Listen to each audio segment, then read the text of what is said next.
Assalamualaikum warahmatullahi wabarakatuh. Sebelumnya perkenalkan, nama saya Alvin Najaha Pratama, NIM F1F11956 dari Farmasi B Universitas Jambi. Di sini saya akan menjelaskan tentang pembuatan emulsi skala industri di mata pelajaran formulasi dan teknologi sediaan semi padat dan cair. Menurut Farmakopeia edisi 4, emulsi adalah sistem dua fase yang salah satu cairannya terdispersi dalam cairan yang lain dalam bentuk tetesan kecil. Komponen emulsi sendiri dapat digolongkan menjadi dua macam, yaitu komponen dasar dan komponen tambahan. Komponen dasar sendiri adalah bahan pembentuk emulsi yang harus terdapat dalam emulsi itu sendiri, seperti fase internal, fase eksternal, dan emulgator. Sedangkan komponen tambahan yaitu merupakan bahan tambahan yang sering ditambahkan pada emulsi untuk memperoleh hasil yang baik, seperti korigen dan preservatif. Tipe emulsi berdasarkan macam zat cair yang berfungsi sebagai fase internal ataupun eksternal. Maka emulsi sendiri digolongkan menjadi dua macam, yaitu emulsi tipe oil in water atau minyak dalam air adalah emulsi yang terdiri dari butiran minyak yang tersebar ke dalam air, atau minyak sebagai fase internal dan air sebagai fase eksternalnya. Yang kedua yaitu emulsi tipe water in oil atau air dalam minyak, adalah emulsi yang terdiri dari butiran yang tersebar ke dalam minyak atau air sebagai fase internal dan minyak itu sebagai fase eksternalnya. Selanjutnya, metode pembuatan emulsi ada 3, yaitu metode gum kering, metode gum basah, dan metode botol.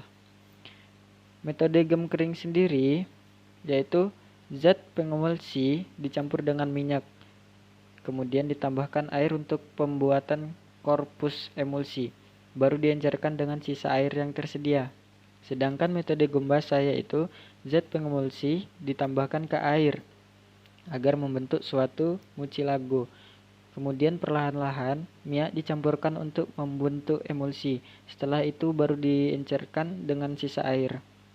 Yang terakhir ada metode botol, yaitu digunakan untuk minyak menguap dan zat-zat yang bersifat minyak dan mempunyai viskositas rendah. Minyak dan serbuk gum dimasukkan ke dalam botol kering, kemudian ditambahkan 2 bagian air. Tutup botol, kemudian campuran tersebut dikocok kuat. Tambahkan sisa air sedikit demi sedikit sambil dikocok.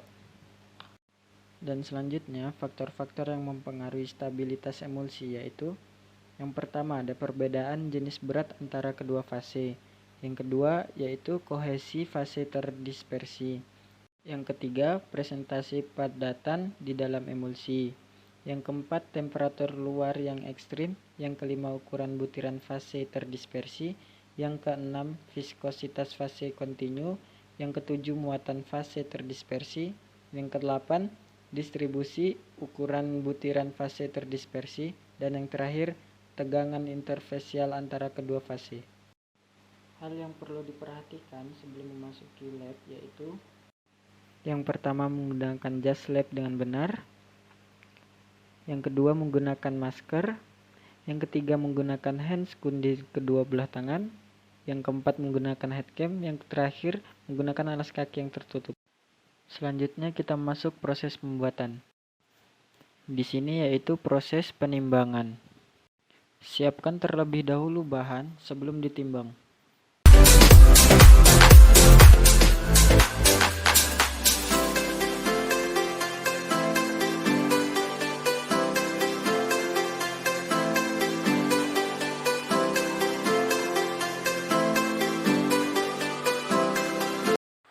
Selanjutnya yaitu proses mixing bahan.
terakhir yaitu proses packaging.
Baiklah, sampai sini pemaparan dari saya. Jika ada kata salah ucap atau ada yang salah, mohon dimaafkan karena saya juga masih belajar. Sebelumnya, terima kasih banyak. Wassalamualaikum warahmatullahi wabarakatuh.